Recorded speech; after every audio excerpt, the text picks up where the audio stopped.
Good day, friends. I hope you're all doing well. I wanted to speak about Dirt Poor Robins for a second. I really love the way that band, Neil and Kate, how they storytell, how they push the limits of what art could be, how they play with images and sounds, and how they approach concept albums.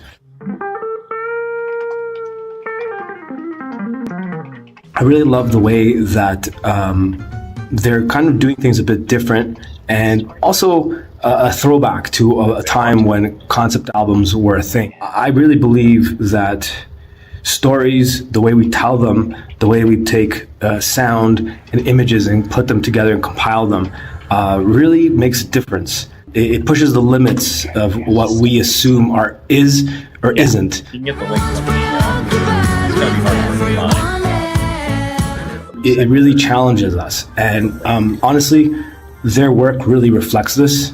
I'm in full support of this band and what they're doing. It's incredible. It also asks a lot of the audience, the listener. It's not easily accessible in the sense, what I mean is it's not like junk food. You know, it's not like eating a bag of chips or McDonald's or whatever. It's like instant gratification. You have to work for it, meaning you have to kind of participate in the listening experience. And I think that's something that's lacking in our society in general, and how we make art and consume art. So those are my 2 cents. No, Dirt Poor Robins. You can't hear it now. Okay. What's happening, man? What's happening? What's happening? Bored no more. What's happening? What's happening? What's happening? Am I on? What's happening? This is the Bored No More Network. That's what's on the screen. Bored No More. What's happening? All right. I think we're live. We're live. We are live. Good day, everybody. That was an interesting start. It was kind of fitting on what was happening backstage. So I mean, this is going to be a magical interview for sure. With me How you know today, it's good.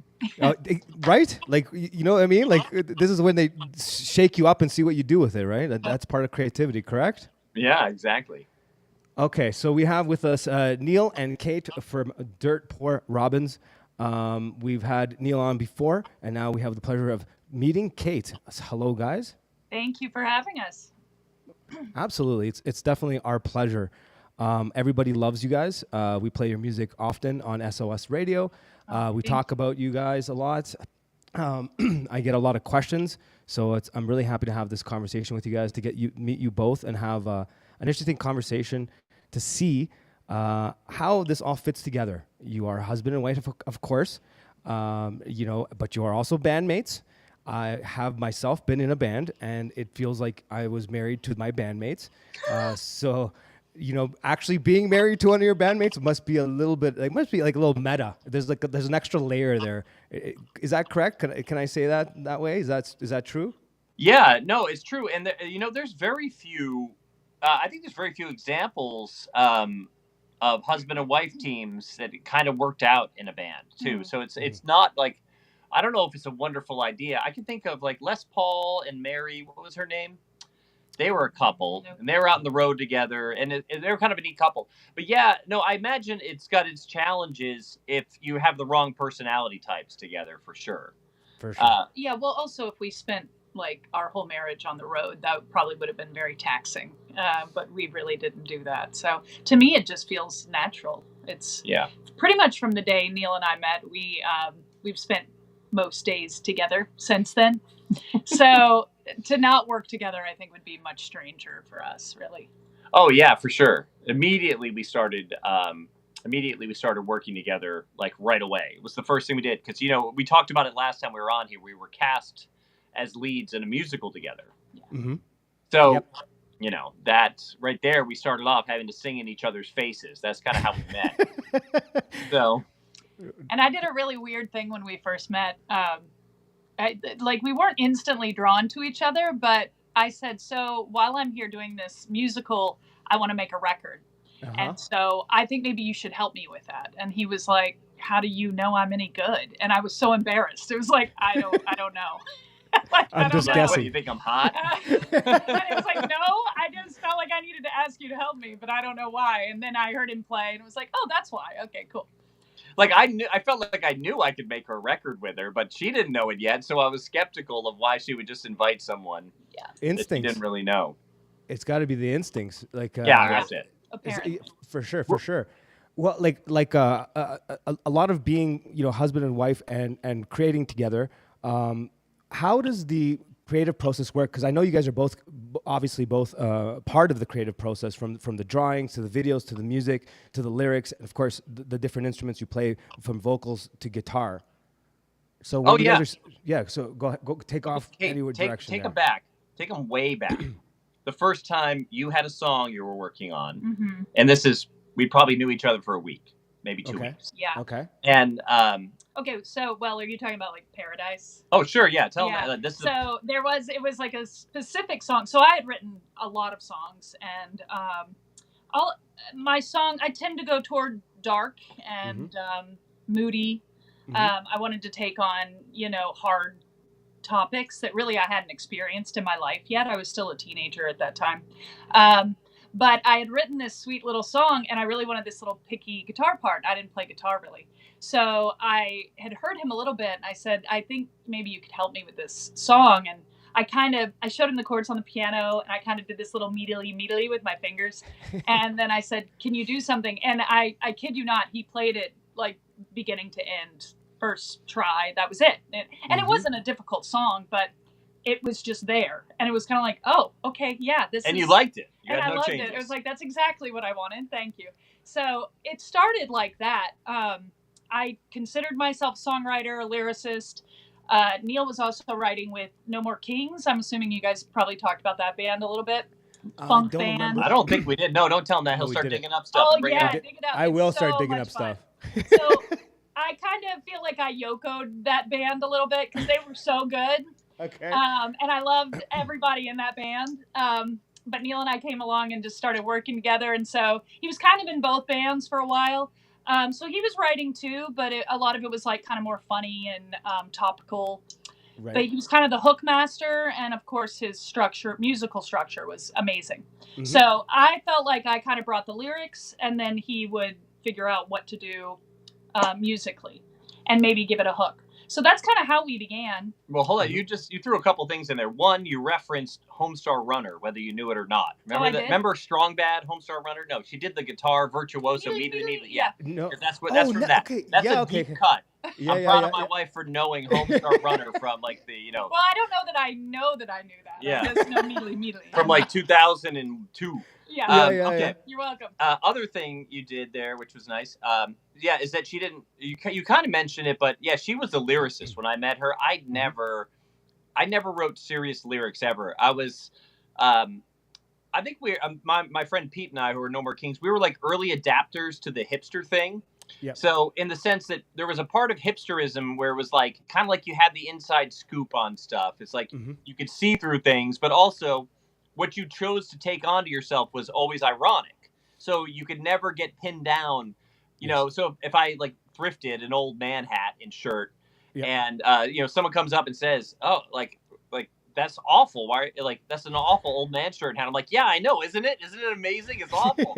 And if someone comes up and they love it, I was like, "Yeah, high fives." It's like you couldn't lose. So I think part of that personality trait was like I was afraid to kind of go deep and like kind of engage the more sensitive parts of my soul. Yeah. Okay. And so I had pretty much. The little teddy bear was hiding in there. I'd written some upbeat rock songs and didn't really like my own lyrics. But then when I wrote kind of funnier, quirkier stuff, I liked it. So the band that I was in when I met Kate, we were like kind of more of a vibey funk band. So yeah, we liked. Still really clever though. Like the lyrics were very well crafted, even though they were kind of like joke concepts. To this day, it's one of my favorite bands. And Neil and Pete played off of each other so well. The first time I went to see them, I was like trying to play it cool, and it was like, oh, okay, there's something going on here. Play it cool? Why? The guitar player was hot. Yeah, maybe. After that night, I did. Maybe not before, but after that, I was like, okay, I see it. I get it. There is something about seeing someone on stage that does change something. That is definitely true. Yeah, well, I thought he was cocky, and he kind of thought I was a snob, and I think we were both right. Yeah. Okay. But after that, I was like, oh, he can be cocky. That's fine. Like.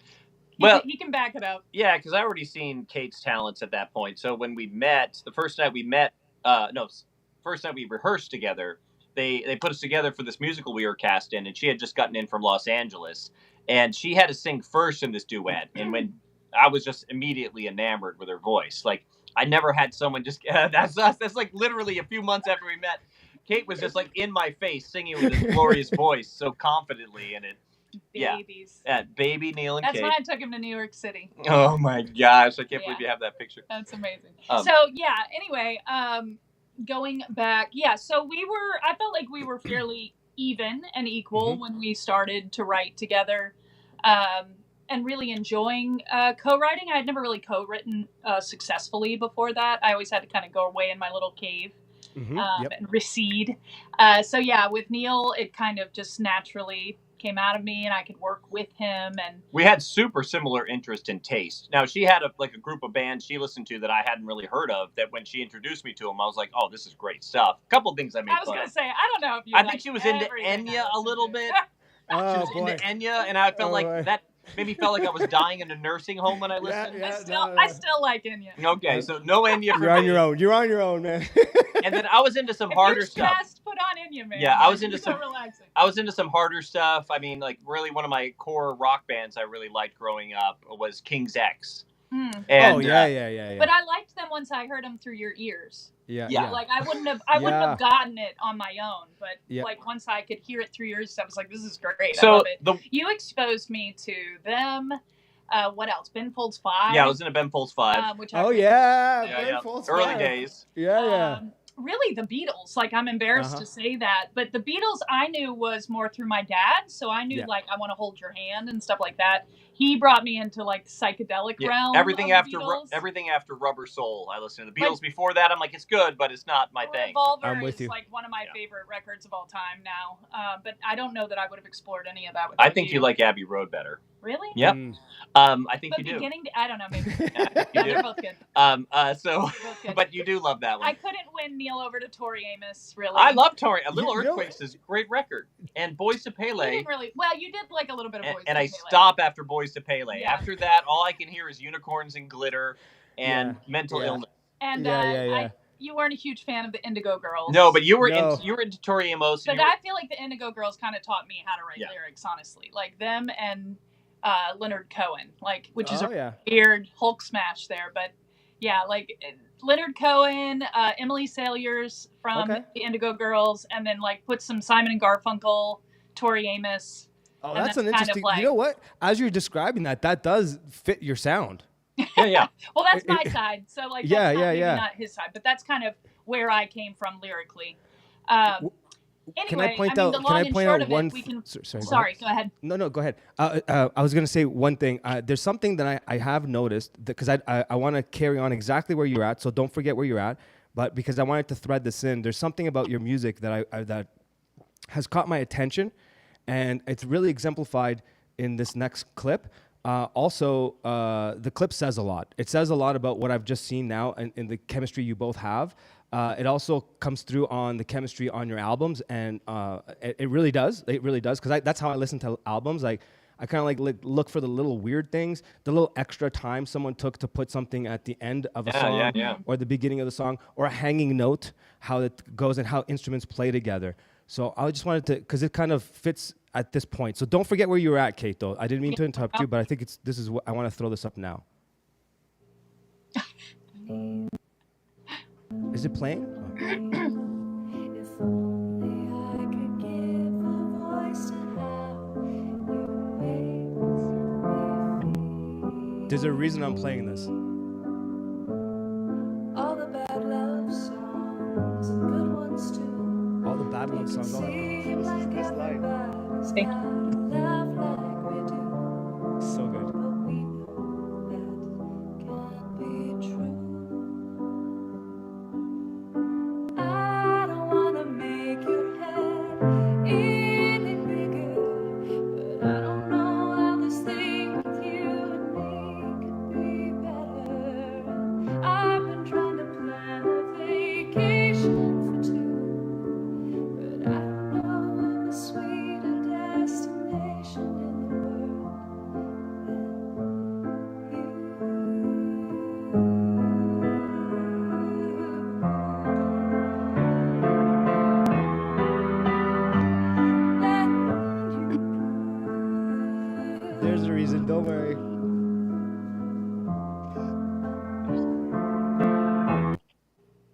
Oh, I cut out the end. Oh, when your song comes Oh, on. nice I angry love face that. you paused on there. I like it. Oh, I didn't even mean to pause that because I think that video got cut out. We've been having problems with our platform. But one of the reasons why I wanted to play that song, and I didn't know at what point, and as you were describing your tastes, both of you, as you were both also describing how you met, watching your chemistry right now, it was extremely fitting because you mentioned dark, so that you like to go towards the dark. I think you described it even as creepy, which I don't think it is. One of the specific things I wanted to note was the lyrics are incredible. They play on a lot of the cinematic themes you guys play on, like the way your choice of words and how you described how you feel for this man right here. But also the way you used your voice. You went subtle on most of it. Yeah. And that really holds a lot of gravity. And you went up at parts where I didn't expect you to. And then when I thought you were going to go high, you didn't. You stayed low. And that's what pulled me into the song. I was like, okay, the way that she chose those notes and how to like swing them is very reminiscent of how Neil plays guitar lead parts. Yeah. Like, have you noticed that? Like I think we influence each other for sure. Yeah, for sure. and like the way you play guitar is, in my opinion, it's reminiscent of some guitar players, but I can't exactly pin it. And you have told me some of your influences. I could hear them, but you don't really like. It's kind of like you use them as like paint in a like whatever those paint things that artists have. And the way you hang your notes, like you're very selective, and you kind of like draw them out, and then you go for like tone. And Kate does the same thing with her voice. And when I was listening to that, it was like I could hear your guitar parts playing. So I just wanted to mention that because it was a good time to say that. Well, thank you. That song was totally earnest. At the same time, I knew it would cheese him out really bad. So if people might not know, that was she wrote that for my birthday. Yes, right? Yeah. And then And I knew he would be like, "Oh, Kate," so it's kind of tongue in cheek, but yes. Yeah, I kind of like to let my birthday slip under the radar publicly. Yeah, so I like to publicly okay. humiliate. Yeah, him thank you for that, Kate.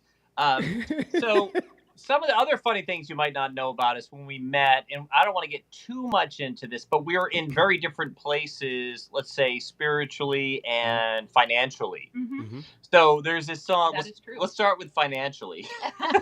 No. So Why did you do this to me? I had basically, I think I was about to turn 23. No, I was 23. I was about to turn 24. So I had basically realized I'd worked every job possible. Mm-hmm. And I had been convinced by everybody around me that music wasn't like a viable career. So I would get up and I would just start, apply for a job. It'd be kind of a punch clock job. Within a week, I was like so depressed I couldn't force myself to go into work. But it wasn't like this normal depression. It wasn't like I was a guy who couldn't get out of bed and just had self-pity thoughts. It was like my brain would flip on a switch and would just talk me out of doing things. Like I couldn't force myself to get in the car to go to work. It wasn't like I didn't have energy. It wasn't like I didn't have enthusiasm. It was strange. So I had that going on. So by the time Kate came around, I had really reduced my life to like just music gigs that I was enjoying. Like I was singing this midnight mass at a Catholic church. And for college, at Providence College with a friend of mine.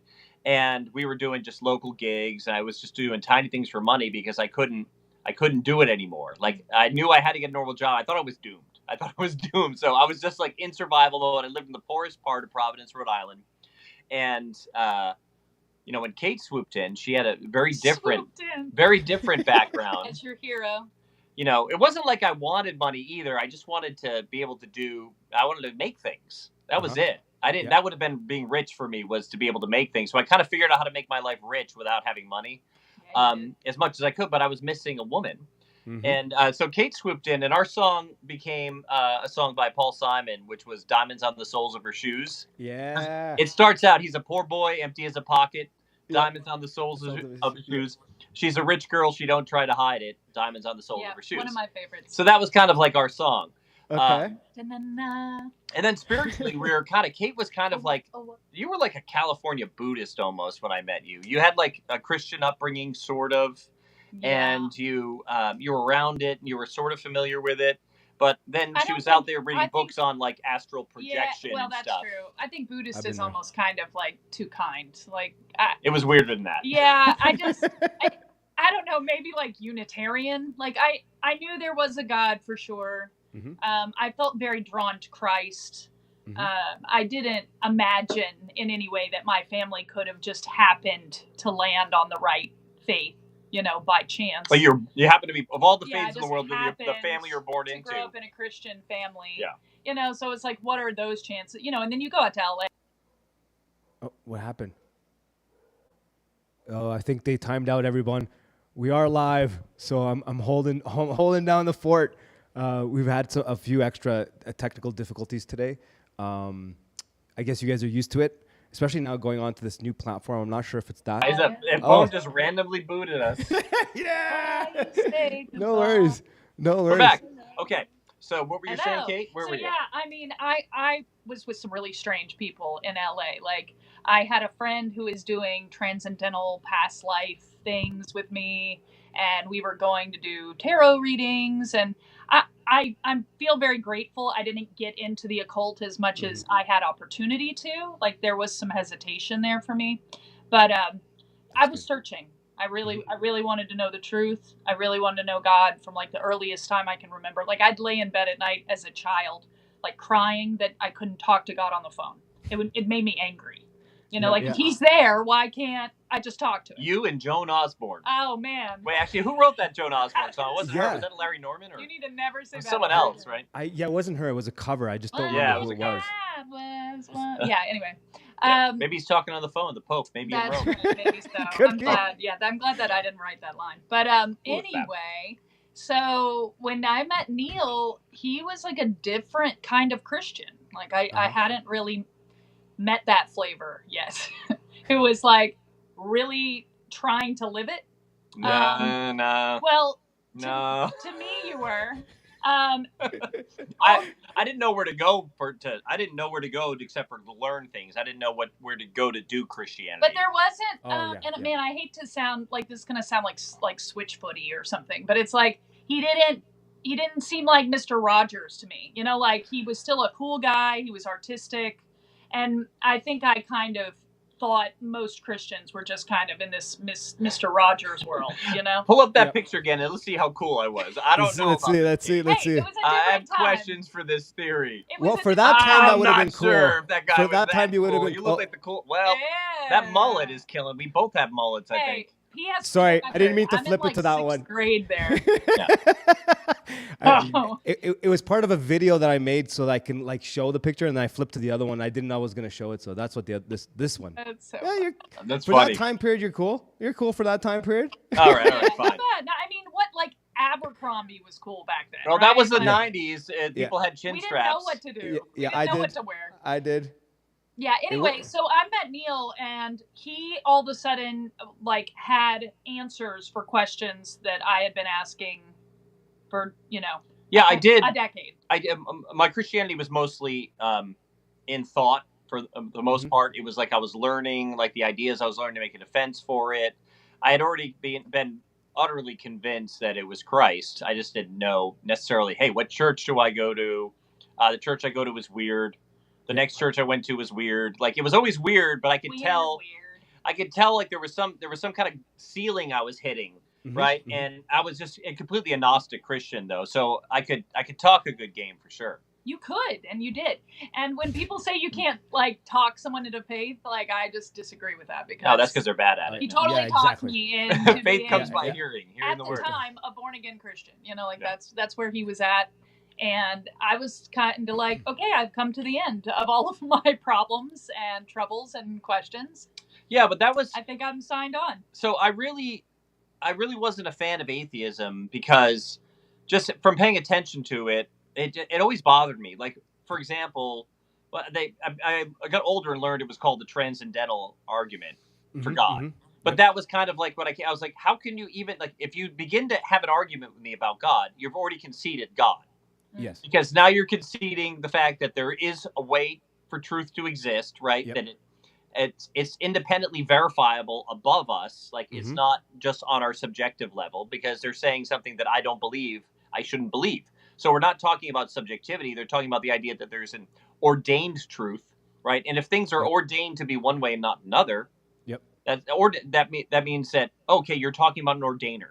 There's no way to maintain that idea. So you have no platform you really don't have the right to say anything about anything when you're an atheist. You can because you live in a world, and we're going to grant you that you're, even though your presuppositions are bad, but you're going to live and act in the world as if there's a judge of things, and things ought to be one way. Uh-oh. Here we go again, guys. Don't worry. They're coming back. I promise you. I hope everyone's doing good in the chats. I can't really see the chats, so I'm hoping everyone's there. Obviously, everyone's there because that doesn't make any sense. But I hope everyone's doing fine. Whoever's there, I hope you're doing fine. They'll be right back any minute now. Should I wonder if I should throw that video back up, but they're here. They are. Yeah, I don't. It just boots me. It's okay. Every 10 minutes. Okay, I'll time the next one. No, that's fine. So that's basically the end of it. But that's kind of where I was at thinking wise, and I just didn't like. I could start to tell there was all my favorite movies. So this is one of the things about us when we met too. Mm-hmm. We love the same movies. Now that's not important for a couple, except the kind of for us. Well, the movies that we were in love with were all stories of re-enchantment. Okay. So like The Dark Crystal, it was a story about bringing these two opposing forces back together and the re-enchantment of the world and the setting things right. Labyrinth was a cute one. So the first night we ever went to watch movies, we went to Blockbuster and we picked out Labyrinth. And it's like childhood favorites. Oh my gosh, you like this? We get. Okay. So we got Labyrinth in, but I mean there was weird movies. Never-ending Story, Time Bandits. Time Bandits, yeah. Oh yeah. Adventures of Baron Munchausen. Yeah, all of the what's his name from Monty Python who did all those Terry Gilliam, all of his stuff. Yeah. Oh yeah. Brazil. I loved How about all Brazil? Of those movies. So we were both into re-enchantment, like in the sense that adventure, like Indiana Jones, The Goonies. Yeah. Adventure and enchantment. Yeah. Yeah. So the 90s were like peak flatness. Like everything kind of changed. All right. I'm loving it. I hope you guys are doing good there. You guys still hanging in there, Janglangs? Everyone out there in the chats? Oh, yeah. You know how we do here at SOS, the study of stuff. It's not SOS radio, though. Although we did start off with an SOS radio clip. You know what I'm saying? But it's not SOS radio. Here we go.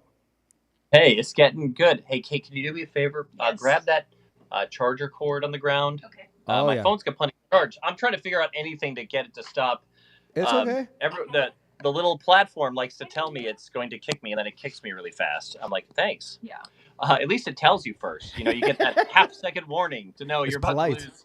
Yeah. That's how you know this is going to be really good. So we instantly joined forces on like a sort of a re-enchantment mission. There was something lost in the world, and it was being lost through this science. I mean, what I would say now, I don't even have a name.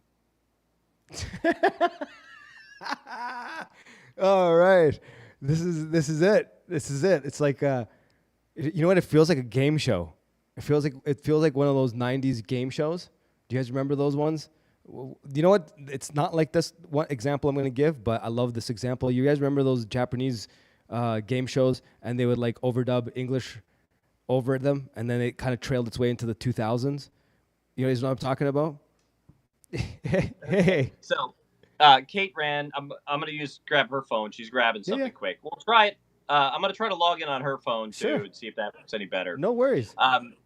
Anyway, so we joined forces for re-enchantment. That's basically the point I was trying to get to after 4 interruptions from the phone. Well, that long list you guys gave of movies, definitely I see that in your videos and your artwork for sure. Brazil, 100%, man. One of the movie Brazil, Terry Gilliam. As soon as I saw like a lot of the videos you were making, I'm like, it reminded me of that. Even the colors choices and all that stuff. And I'm a mom by myself all of a sudden. Again, everyone. You know what? Maybe I'm gonna like string up some tracks to play. Everyone's time. Is it? That time was my fault. I switched to Kate's phone. Oh, Kate's phone has way better microphone though. Yeah, I know, right? My microphone's probably toast. It's a newer phone. So maybe that's what we needed to do. All right. Which plays back in because you were getting ready to talk about our status. Our monetary status. You never got around to that, did you? I did. Oh, you did? Oh, yeah. Diamonds in the soles of your shoes. Yeah. Yeah. Yeah. Right. Yeah. I'm going to move this to I love you guys. By the way, like I love you guys even more now that I've gotten to meet you together. This is like really awesome. Seriously. I think we do make sense together. If you come to our house Yeah. sometime, you ever come down to Florida, come in our house, it'll make sense. I think it will. I'm not like I can't wax poetic about like metaphysics and stuff, so I stay off the YouTubes. But we do make a good team. So the thing is, like, as we started to have a family, you know, I took on the primary role of mothering and taking care of the home and all of that. I tried. I just couldn't have babies. Right. Don't tell people that I couldn't have babies. And You he's get me in horrible at trouble. folding. He's incapable of folding. Yeah, fully. Or hanging anything. I can hang things. No, you can't. I just put them on the hanger wrong, and It then I break the doesn't. hanger when I take them Yeah, down no. accidentally. He's- Me too. I don't know what it Me too. Me is. too. It's like I yank it and it snaps. Sorry. Yep. I'm No. like, let's just listen to this thing you just created, and then let's go look at how you just hung that shirt on that hanger. Is all I'm saying. I don't know.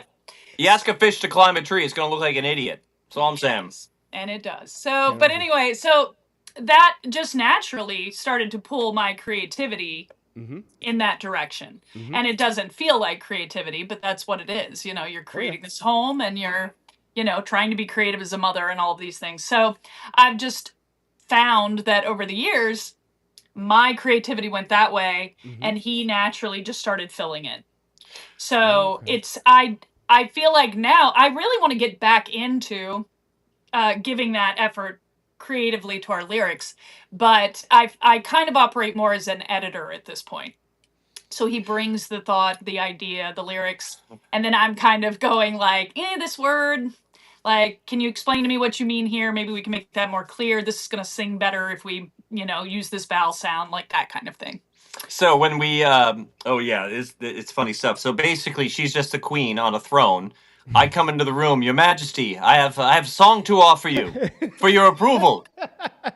Yes. If there's anything Her Majesty is displeased with, please treat me kindly. I did like that. No, really, it's like that. She's kind I of did like that. more this, and then sends me away. Yeah. Be gone. Yeah. And so I think Kate really figured out. Busy doing dishes. I think Kate figured out that she wanted to make music, but the songwriting process is so frustrating that she was just going to, you know, find someone that she could write songs. Is that what I did? I just didn't know that's what I So was. she Outsource. manipulated me into it. Well, like it. at a very young age, I got a lot of validation through kind of being a one-man band.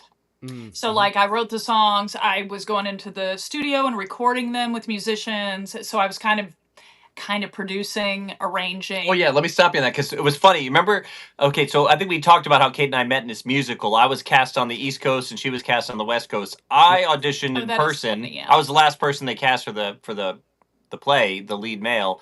I had auditioned in person, just goofing off. Because he needed a ride. Because I need, right. Literally. Kate, in LA, auditioned. She went into a studio. Well, first of all, I felt like God was calling me to this. Like, I didn't know who God was, but it was like, I think God wants me to go to Rhode Island and do this show. So it was already like this big, important thing, you know? And then, go ahead. Sorry. Yes, that was good. That's a great point. Okay, but then Kate went into the studio and, like, played out the orchestration and then recorded one of the duets, both parts. I sang the male and You know, female as her part. first audition. So Laid down all the instruments. So she was like maximum effort, and I was like minimum effort.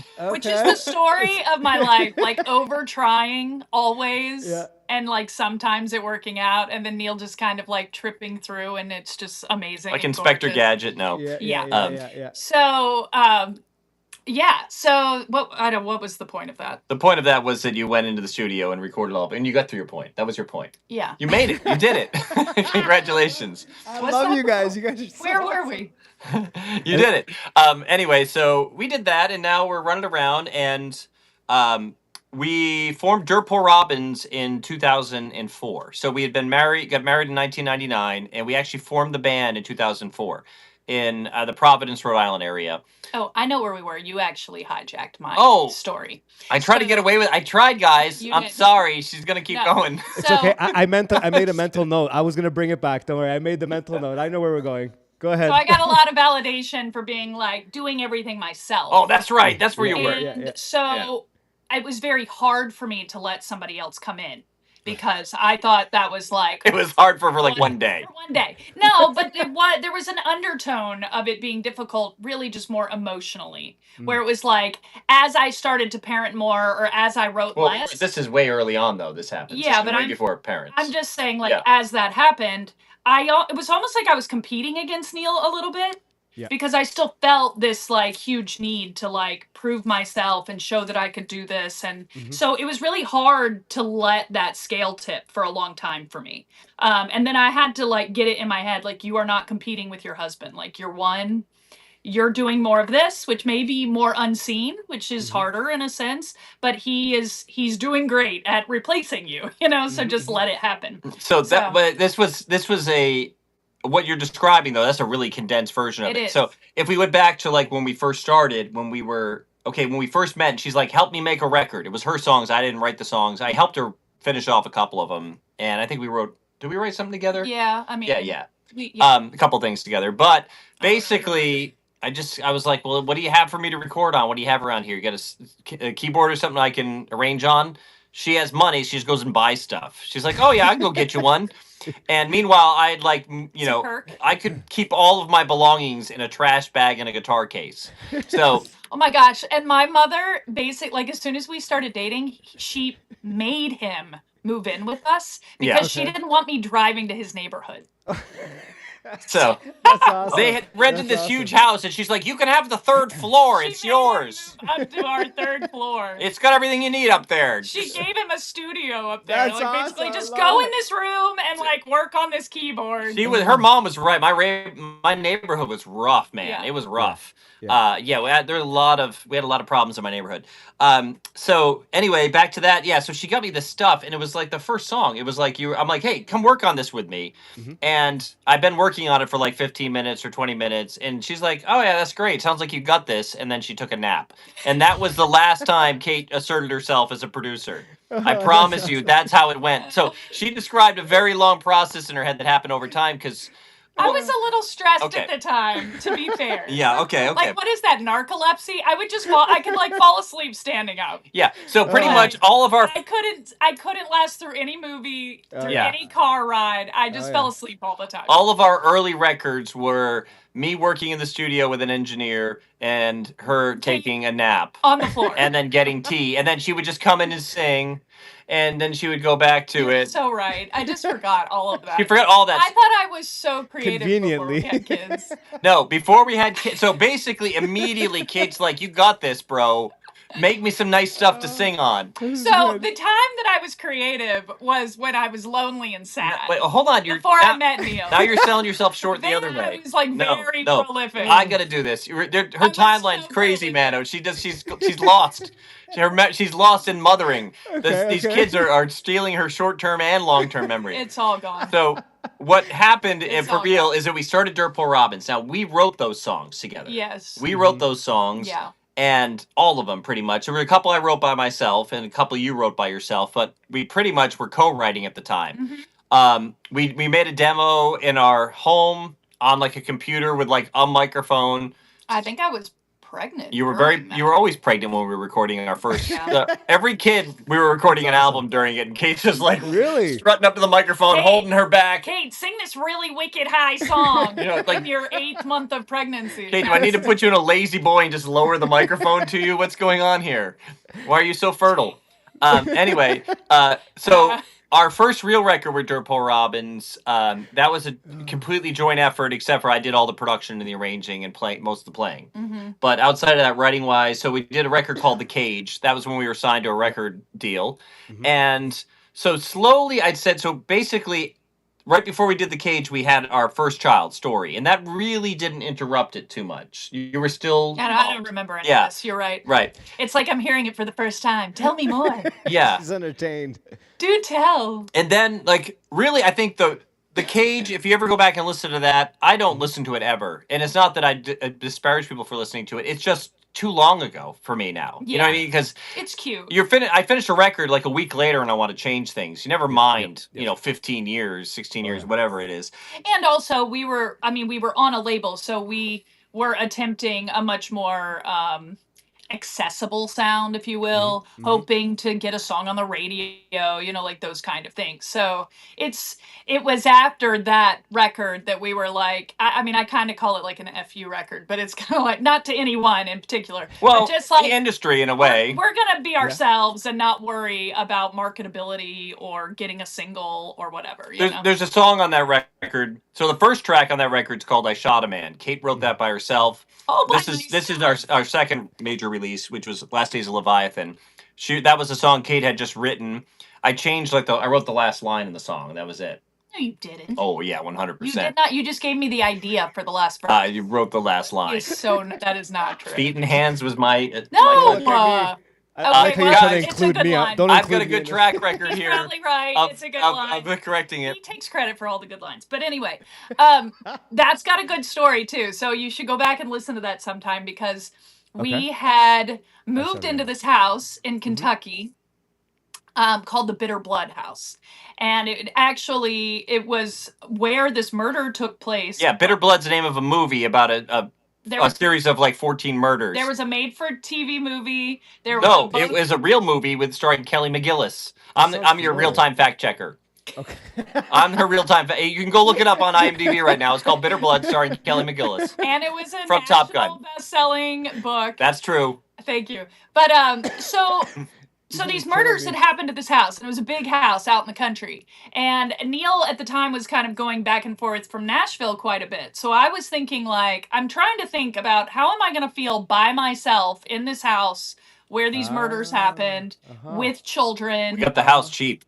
We got the house cheap. Yeah. So I'm just like, I'm driving down. It's kind of like a movie scene, because I'm driving down this super windy road in the country thinking about this murder house. And all of a sudden I'm like, I shot a man.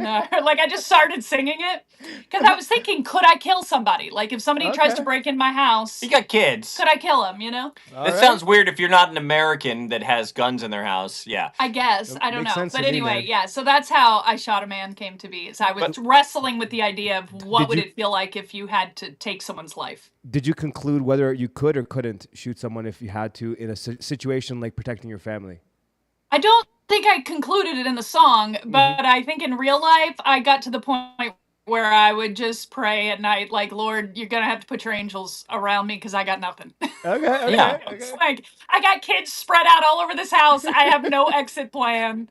Like, it's gonna have to be you, because I don't know what I'm doing. The song's super cool though, because there's this like I forget what saint had this ideation that, you know, that what Adam saw when he ate the fruit from the tree is that tree gave him an image of Christ on the cross. And that's where his shame came from, because the world had just taken a course as a result of his action. Like, the first thing done wrong has the most consequence, right? The last thing done wrong in the world will have the least. Right. So because more generations come after it. C.S. Lewis makes this argument in the book called The Abolition of Man. But also St. Basil the Great is on the Holy Spirit makes the argument of, how can you say which came first in God? Because it all happened before time, you know? Because, okay. Anyway, in the song, the whole idea is that she links the guilt we feel for this thing back to that moment, back to that same thing that image of, what we've done is why Christ has to do this for us, right? So that was part of the image of the song. Yeah. But anyway, going back around, the alibi is what I brought up. Someone's life being like Christ hanging on the cross, like taking his life in that sense. So if you want to know our take on the industry at the time in 2010, you listen to the song Alibi. Okay. But once you move on past that, on that particular record, I think, I don't know, I'm going through like our yearbook right now in order. Interesting. I'm enjoying it. It's when we really committed to think typologically and symbolically with our music. We had a couple of songs, and when we hit on it, the ideas, it hit so much deeper for us. Like, there's a song on there it's called Leviathan. And it's about Leviathan. I love that song from the Bible. But also, what made me classic rock moment. Yeah, what made me think about that was there was these tidal waves in Sri Lanka from those earthquakes, right? And I was like, well, this happened like 100 years ago there. Why do people move back to the ocean where there's tidal waves? And so, in the song, it was like Leviathan, that chaos. When you forget it's out there and you don't protect against this inevitability of chaos of moving out to the edge of a thing, it will it's almost like you're taunting it to come after you. So Yep. in that song, I remember I was singing the chorus. We're writing the chorus, and I was like, man, this is like where I'm singing about like a sea monster here, and you're doing the vocal, but I'm like, it feels really true. Like whatever it is, I don't know why this feels true, and like I didn't understand until I met, years later, until I met Jonathan Peugeot, who was making explicit, like, explicating why this symbolism is true and why it's really anchored in reality. We thought we were just kind of like, this stuff hits us, it feels cool.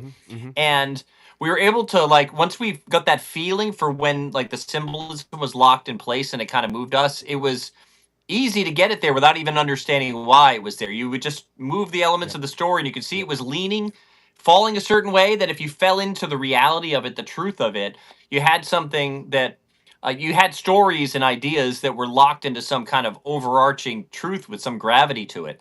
So that record really changed our direction. That's kind of the moment I feel like we became what we are now. Even though there were hints of it before, it was like I felt like we graduated and we went out. I think we went out with a lot more confidence after that, and vocally too, because we weren't aiming for the radio anymore. Because all of our best stuff, I think, it comes from just like, what do I want to hear?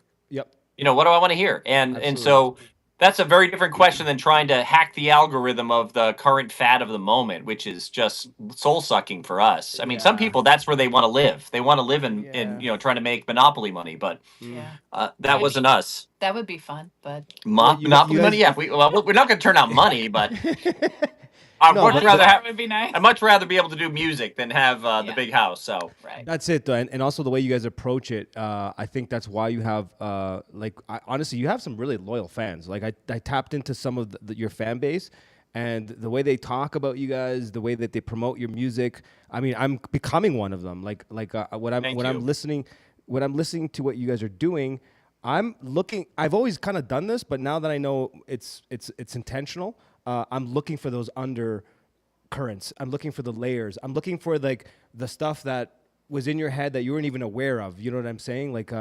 And it comes a lot with the way you kind of structure things. Like, you're not a genre-based band. Like, what genre is Dear Poor Robins? You can't really pinpoint it. And I like that it's all cinematic. And everything you've said up until this point, by the way, the chats are absolutely adoring you guys. I've never seen comments they're like so this sweet. before. I wish I could Seriously. see them.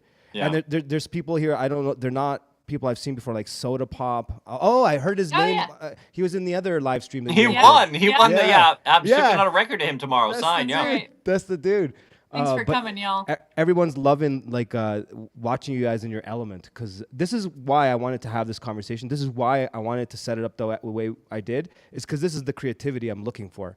This is something that definitely is overlooked, never considered, and not even something that people value anymore, which is like the personalities behind the music, the why they make it, the how they make it, and who they make it with. It almost reminds me of Epictetus when he said, consider who you eat with rather than what you eat first. That kind of a thing. So is what I'm saying. Does that make, like, do you guys think of these things, or it just happens organically? Yeah, no, you have to think about them, because otherwise, like, weird problems sneak up on you. So when we got married, I saw that there was an absolute necessity to argue. Arguing is a necessity. You dance when you can, and when you stop dancing, you have to know how to wrestle fair. Yeah. Right. So so the part of the fair fighting rules is like always understanding, like, right away when there's a disagreement, that actually, like, you make a pivot to be on the same side as the person and look at the problem together, even though you have different ideas about it, instead of just speaking at each other. This is going to sound silly. Sorry, I just have to interject for a second. But when we were, I think it was when we were newly married, we were married, but we were arguing about something. And I mean, our early arguments, it always had to do with like my hurt feelings and his tone. Oh, it was normally what it was. I don't know how I survived it, man. I don't know. No. I've been there. But it one time, it was just not getting better, and I was getting more and more upset because he wasn't coming to my side to see my point, and because I was right, like that a was good the problem. little boy, and so he finally was like, "Kate, you're gonna have to just hold on." I'm paraphrasing. I don't quote anyone well, but he was like, "You're gonna have to remember that I'm on your team. Like, we are a team, and I don't want to hurt you. Like, I want good for you, and I want to be good for you. So, like, when these things happen, if you can filter through that I am on your team and I am not trying to hurt you, I think it's going to help you. And it actually did, like, for the rest of my life, help me. Not that I don't get mad at him sometimes, but we have tried to face things as a team, like, to me, from that moment on. So if you're going to work together, you have to like have an underlying program of getting back to that. It's like, no, like, listen, like, even when you're having a fight with your kids, you're like, don't wait. You have to help them understand. It's like, I'm arguing with you because I'm trying to help you do something better. Like, I'm actually arguing for you when I'm arguing against you. It's always that Gandalf moment with Frodo. Right? Yeah. I'm not trying to hurt you. I'm trying to help you. I think of that, like, daily. Okay. So, and then the other side of that was just a simple rule that anybody can do is you have to fight fair, which is people, when things get elevated, people have a tendency to say things they might want to take back later. Problem is, it only takes 3 seconds to say something that someone else is going to rattle around in their head the rest of their life. Unless you're a total sadist, you don't want to do that. Like, unless you're a psychopath. Yeah. You would never want to do that to someone. So careful. We've been really careful about the kind of arguments we levy against each other, if you want to put it that way. But Neil had actually been through, and we don't have to go back and like flesh this out, but he had actually had some family counseling. His family was like getting healthy. They had gotten to a much healthier place by the time I came into the situation. And there was some like addiction things that they were working through, which is all like they speak about this and help people with this. So they're very open about it. Yeah. But so he had kind of been forced as a teenager to go through some of that. And his work with counselors was so helpful for me. Like, I didn't have those tools. Yeah, there was only a couple of tools I picked up. Well, one, it was in Christianity. It was like not finding your identity totally in yourself, in the sense that like musicians get super sensitive. They're like, no, it's like, you don't like my idea. It's like you don't like me, and that's not what's happening at all. And so we try to establish that in our relationship right away, because I had done a little more work on that because I got tired of getting my feelings hurt about stuff, or it's just kind of like you just don't you sit back and you pay attention. You're like, wait, what's going on here? It's like, like, I'm fighting for things that in 6 months I won't even care about. Like, what's really going on here? It's like, this isn't who I am. I'm me. I live in this body. That's stuff I do. But that was really important too. Like, he just kept reiterating to me, Kate, you're not your music. Like, you're not. Yep. He's like, there's plumbers, and then we do music. Like, it's just like, that's our job. It's what we do. And it's like what we're good at, but it's not who you are. And if you can't do it tomorrow, you're still going to be valuable, Yeah. And I don't think I needed to hear it like over and over and over again, but I don't know that I got it until like yesterday. Like, it's still always trying to get it. You know how life goes. Because I'm in that boat currently. Actually, everything you just said, both of you right now, is helpful for me personally, where I'm at with my music and how I'm trying to approach it coming back to orthodoxy. Because it was kind of like I don't want to call it necessarily an identity loss, but kind of there was. The way I approached music has changed considerably, and now I'm trying to do a lot of what you guys just described, and it's kind of therapy to myself. So instead of having a co-writer with me, because I'm actually doing it completely alone, I've had to like kind of, it's going to sound schizophrenic, but I have to kind of like make a second Mano to have a conversation with, and then be like realistic about what am I, like, is this boring? Is this and then I have to have a conversation, like, where's this coming from? I don't know where it's coming from. It's weird, right? That's not, well, it doesn't sound, you sound like you're, no, I like that. You sound like you're in my own head right now. That's what I have to do. And I also, I do have like fans we've made over the years. So there's people that I've gotten to interact with more for whatever reason. And there's people I can think of that are on our Discord server. And there's a part of you, when they tell you the thing they love and why they love it, that stays with an artist. Yeah. So that you can kind of have these like almost like these invisible avatars of different people who like different things that might overlap with your music.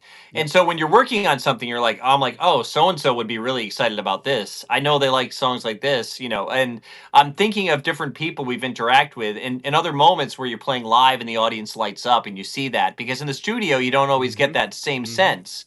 And so you have to build a sense for the audience, and like, you have to see the whites of their eyes in your mind and their reaction. So I do run things by everybody. Obviously, I run things by the queen over here because she rules with a mighty scepter.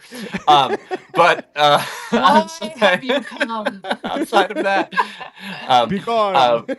yeah, be gone, peasant. But Entertain me, it's Jester. also if you over identify with your craft or it's your identity is completely wrapped up in it, it's going to lose its life. You're gonna kill it. You're gonna put so much pressure on it, which I think really is what I did for many years. I put so much pressure on myself to create that it's like the well just kind of dried up. And so I'm getting back to a place, and it's funny, I'm getting back to this in my little personal world through visual art. So when we came to Orthodoxy, I fell in love, of course, with iconography, and I was so starved for iconography that I just wanted it all around me and just everywhere. And so, and I wanted to participate in it. And so I started to create kind of my own style. I haven't gone the way I probably should and like study and learn the real way to do it. I kind of have my own little style of doing it. She's not making stuff for churches either. No, of course not. But it's been a beautiful process for me because I'm watching YouTube videos about this saint. I'm praying to the saint while I'm drawing and painting. And so I'm getting to know that it's like my way of connecting to this invisible saint that's kind of hard to understand. And so as I create this piece, I'm creating this relationship. And so, and it's not like people keep saying you need to sell your art, sell your art, sell your art. And for me, I'm like, my art is crap. Like it's not anywhere close to what I look up to, but, and I mean, maybe I will, and maybe I'll get there, but I'm learning like art as a healing process for myself rather than just for like monetary gain, And I think especially with social media and all this stuff, it's like as soon as anybody has this little bit of skill, they want to like throw it out there and see what they can do with it. Yes. And it's like, and that's fine. I'm not like saying people shouldn't do that. I'm just saying, I think we need to get back to this like beautiful, like we're meant to create. Like, and creation is healing, and we participate like in the beauty of God as we create beauty. And so anyone can do that, and Neil and I've been talking about this, like everyone used to do it because we had to make everything, and like a whole family would be clothed in the clothes that the mother created. And she's looking at her clothed family, so. Yeah, no wonder people don't want to be a mom in the sense that they're, like all the creativity and the craft of recipes, like even if you just talk about the most trad stuff possible, like making clothes for your family, like that, the joy of looking at your whole family, at church in the morning, and you put all of that on, you literally stitched it all together. You cut the patterns. When they come home for lunch, it's like, their favorite stew, whatever it was, whatever traditional thing. But we were crafting the world we live in. We had more to do with our own microcosm, like our own universe. And along the way, like these things have kind of been robbed from people who might find their greatest joy because it's not necessarily like these things aren't the most fun in the moment. They're work. But you start to form a relationship with work where you realize when your work is meaningful, when it's not just you're in a factory making something that you'll never see go out into the world. And it's like, okay, you're just constantly on this treadmill. But when you have an embodied life in your home and you're actually doing things for your family, that's directly meaningful. You're providing a better future in life for the people you love the most. The idea that in the 21st century, that's been sold to people as, oh my gosh, you're basic and boring and and whatever. Like, why wouldn't you want to do more? Why don't you want a career? Just a mother, or Yeah, but I mean, even some of that applies to guys. Like, so I'm dad, and we're in a band, right? And so we made The Cage. We had Story. She's our oldest child. She's 20 now.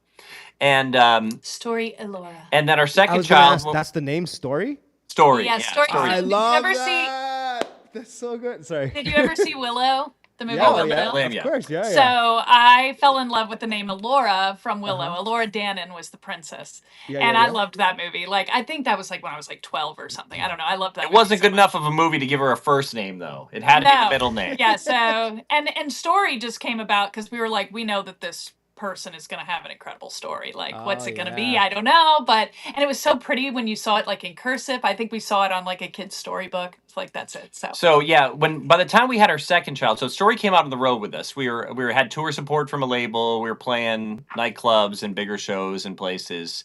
And Story kind of loved it, like up until she was about 2, and we had a tour with a nanny pool every couple days. because you can't take your baby on stage at some of these places, not a good idea. And you don't want to bring a baby to a bar fight. Yeah. So anyway, we did that touring thing, and then we had our second child. When we got off the road, we're like, let's have another baby. Soleil Vienne. You guys all know how those are made. So we made a baby, and then thanks, Neil. I just wanted to make it awkward for a minute. So I love it. Okay, so once she came out, we were like playing shows, and we were doing these really elaborate theatrical shows. So we had this theater ethic to what we were doing, but also there was this other idea that we were already sensing that people were wanting to stay home more in general in life. By 2010, whatever, Netflix was shipping DVDs to people's homes. Oh, that's true. There was less about that. So I was like, what we have to do? We have to do something. When we come to a town, we'll do a show we'll never do again. We'll one time we did the show as the cast of Mary Poppins. We integrated into Derpal Robin style. It was so fun. Songs like Spoonful of Sugar and things like that. And so we did a whole was it Edgar Allan Poe theme? We did an Edgar Allan Poe Raven show. That was really Alice in Wonderland. So we would do these shows in costume and stuff like that because we wanted people to come and not know what they were going to get. And then the people that didn't come were like, "Oh, we'll never get to see that. That happened, but it's gone." Didn't, because there was no video. Like there's so little footage of any of it. So you can actually pull up the Mary Poppins one. Yeah. Anyway, that was like the perishability, and it was a lot of work. But then at the same time, we love creating things and looking at these kids. And we get a second kid, and we're like, are we going to really do this? Like, are they not going to have friends? Or worse, are we just going to leave them at home and go and do this? Like, what are we going to do? I couldn't stand the idea of our children growing up. Well, I have this joke, kind of like keep them off Dr. Phil. So it's kind of like I would. Oh, what happened? Oh, man, I was getting great. Oh, where did they go? These stories are awesome. Guys, seriously, isn't that like the greatest chemistry ever? Oh, there you are. Hold on one second. The bad one. No, was it? That wasn't a bad one. That was the reset on the hour it does on the phone. 1 second before because I know you guys said 10:30. We have 15. Oh, sure, minutes. yeah. We got to do question and answer or something like that. Cause... No. I'm not trying to rush you guys because I love this, but I do want to talk about the album, your stuff, and we do have some questions people have for you guys. So I don't want to rush you guys, but I just want to make sure we stick to the time. No, we got at least a half hour. We don't have to rush. Okay. Yeah. So then I'll keep it to half an hour. We started late and we've disconnected like 17 times. Yeah, we did, exactly. We owe you a little extra here. No, don't worry about that. Let me just close the loop on that quick then. Yeah, please. Absolutely. And then, so basically we've all seen the movie where it's like the dad or trying to reconnect with his kids who was like a rock star or, we that's the villain in the movie. The people who put that above the kids. So in the shadow of their parents. We're like, okay, we know the fastest way to make fans is live, but we're just going to have to make better records and try to figure out in this digital world a way to do it without having to run around and, do other things for money at the same time and stuff. So we opted for the family first and with the band. And I think we chose the better portion, especially in retrospect. It didn't matter what came out of it. If I chose the other way, that's a loss for us, from our perspective at this point. So it was emotionally hard for me, though. It was because I started out so driven and so career oriented, and I had bought into so many lies about where true value was, and so I actually just told my daughter this like yesterday. I apologized to her because I was like, if I could go back and change anything about the way I mothered, I wish I hadn't fought being a mother so much. Like I tried to be the best mother I could, but it was like I was fighting it the whole time. I was telling her. Yeah. You're right. It's also of our generation. I mean, that was a very common thing that we were all sold and we all bought. A lot of us bought. Whether there was different things males bought and there's different things females bought, and that was definitely one that women bought. Men with them as well too. Yeah. So it's and honestly, I can't explain why. I'm not saying I couldn't have gotten to this in any church we were a part of, but only in coming to Orthodoxy. which is not that long ago, has it actually really sunk into my soul, like where my value is as a mother, as a wife. Well, you see it a lot more, and and again, I think that the okay, so this is real quick case, and I have to make it like this because I know there's people that have no idea what we're talking about. Because we mentioned saints and asking a saint to pray for you and things like that, or iconography. I did mention that. What does that mean? Yeah, so we threw that out there. So tricky. Okay, so there's a story. This is basically for Christians in general. People are familiar with the Bible. There's this way where people come along into orthodoxy and they're like, hey, there's what's going on here? Like, why are you venerating all these things? Or like, well, they think you're worshiping. They don't know the difference in the words. That's fine. I don't begrudge that at all. But the idea is like, isn't Jesus our only mediator? And like, of course, Jesus is our mediator between us and God. The problem with that statement is that God, in his mediation, shares his authority with other people. Like, for example, even if you're an evangelical, and a pastor is saying there's no mediator but me and Christ, I said, then why are you a pastor? Like, are you not mediating for Christ? Like, why do they have to listen to you? Like, that's a performative contradiction. We've all asked someone to pray for us at some point. Right. So, but there's really even in the Protestant canon, there's a ton of evidence for this. But one of the stories I really love that talks about this when it comes to faith, like where does your faith lie? So there's a centurion that comes up to Christ because he's got a slave who's dying or dead already. We don't know really. And so he asks Jesus to come and heal him because he knows Jesus is a healer. And Jesus agrees to go. The centurion basically says, like, no, like, listen, you don't act to come in person. Like, I'm in charge of all these, these different regimen, whatever, however they communicate. We understand that there's a hierarchy this centurion is over. So he tells someone to go there and they go there.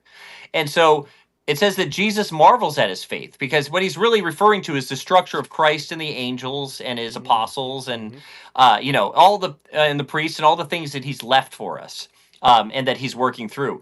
And Jesus, it says he marvels at his faith.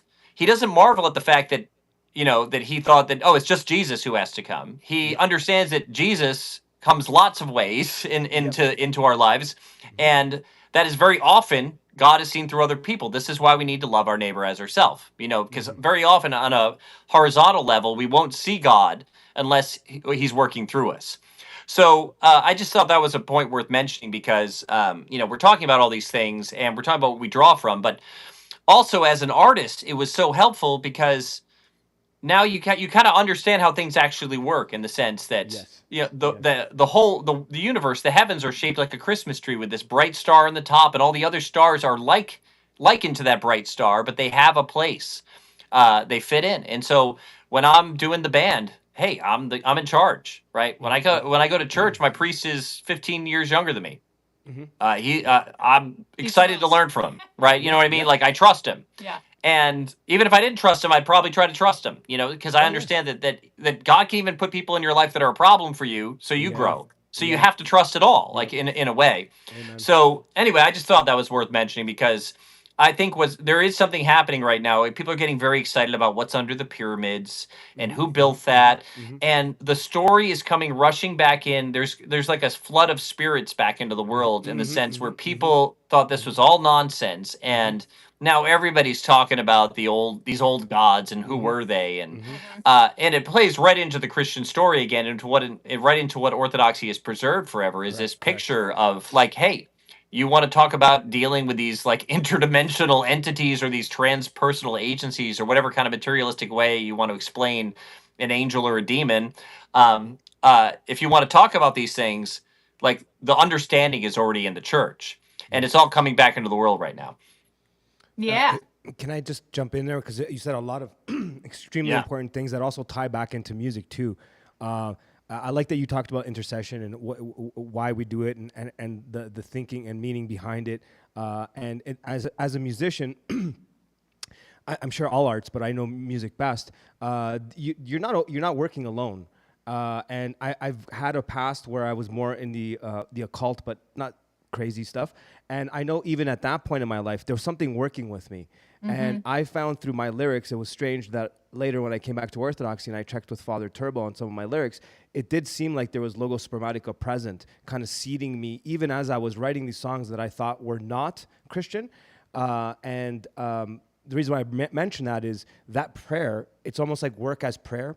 It's kind of like as you're writing a song, you kind of, which is what you were describing, Kate, when you were painting, and what you're also describing, Neil, and everything you just said. It's kind of like you're tapping into that other side, and they're kind of assisting you through the music. At least that's why I try to keep it that way, so that there aren't the negative forces that do find their way through, which right now I think you're 100% correct. The veil is kind of falling, and it's kind of a little bit thinner, and where it's easier to see the evil in the world. It's a lot easier to convince someone of evil now more than ever. Yeah. You know what I mean? And through music and through the art. We we credit aliens. We have do. to Okay, credit who them, does? right? It's More the than easiest way demons, out. right? Yeah, The yeah. world It's does. just aliens. Same It's thing, aliens. guys. Yeah. It's totally. Yeah. And because I don't want to I don't want to change the subject because I don't think I am by asking this. Your second verse to Behemoth. Unfortunately, when you guys were on, or fortunately, when you were on Derek's podcast, you spoke of that second verse. I wanted to talk about that verse. So when I saw that, bummer. I was like, no, it's great because that verse sums a lot up for me. It sums up a lot of the things you're saying there, including the pyramids and all that, and it also sums up what we see in the world that we live in. Like, can you recite that second verse if you don't mind? Yep. It goes like this. It says, "So many stations, no songs that I know, losing my patience from the drone of the road. No great vacations, no comfortable homes. In a drive-thru world, you got to get it to go. And then get your ticket to the last fashion show. We bled the mother dry, stole her finest clothes. Now the latest trend is Orwellian robes. Going once, going twice, and your soul has been sold." I mean, did you want me to explain that, or do you have an insight from that? Absolutely. No, I have plenty, but I want to hear, because if you recall, when one of our messages, the first message this year that I sent you those lines. I sent you that line. It hit you for some reason. You didn't say really why, did. though. Yeah, I'd rather 'cause hear I was what you think about it. I was waiting to have the conversation with you guys. Well, for me, I hear many things. I see the world that we've experienced the last 5 years for sure, for the people that were not paying attention. But I see something in these lyrics that I've experienced my whole life, and things I would see around me, from the plastic nature of the reality that we're kind of like hypnotized to believe in, the way that we're kind of like put in that droning of the road, as you're talking about. It's kind of like that humming of being put under hypnosis, where you're just kind of like going along almost like a zombie, not realizing you're addicted to like things just through dopamine hits here and there. And then it just walks you down to, instead of like emperor's new clothes, I like how you put it, the Orwellian robes. That's how I took it. It was kind of like the obvious nature of that. It's kind of like but I'm just reading into it. It's probably not what you were intending, but it's like you took the concept of like the emperor's new robes, and then kind of flipped it with the Orwellian, but also describing the world that we live in.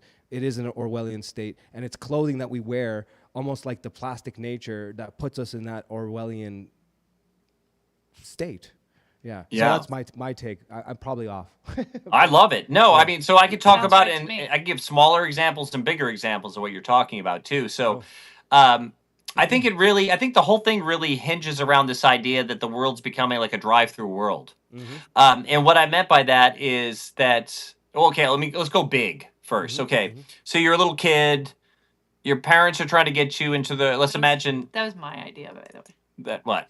The drive-through part. Oh, well, you did write it with me.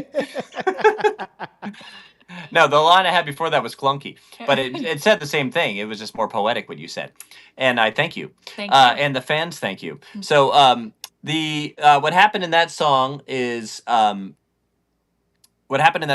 we're like, there's this idea that, okay, you're a kid, and let's imagine your parents have high aspirations for that kid, and they're a disciplined family. They're trying to get you into the right preschool, to get you into a good elementary school, to get you on a good sports team and the right extracurricular stuff so you can get into a good college, and into a good college so you can get a good job, and into a good job so you can retire early and have nice stuff. So the problem is, like in that story, what people forget is the thing you're doing is always about the next, and that's part of life. But the moment is, when do you actually get to live in the world, right? At what point? Like, it's everything. So everything's on the way to something else, and that's the worst way to live. There's like a fear about the future that you're trying to satiate now. So that's kind of what I'm driving at in the song, is that like the whole world is shifting into this thing, and there's been moves against it. Let's just take, like I mentioned, hipsters before and the millennials. Like they kind of like brought back craft coffee and better tobacco and better beers. And why? Because there was a generation that had gotten so efficient. It was like Sanka instant coffee, and everything was like kind of microwave meals, and it was about the faster, efficient thing. And then so they tried pushing back over here, but at the same time, technology moves so fast that it grabs people right back into it. And what I'm trying to wake people up to, I guess, I think there's a problem I see coming, and that is there is a window in which we see outside of our communities. And that window has generally been the media and the press. That's how you see past your town. You have to get word from someone else. That word has been those all other means of getting that information go through the media right now. So that's our window into the world. So that window is like pinhole size now. It's closing so fast, and it's going to close so fast with AI.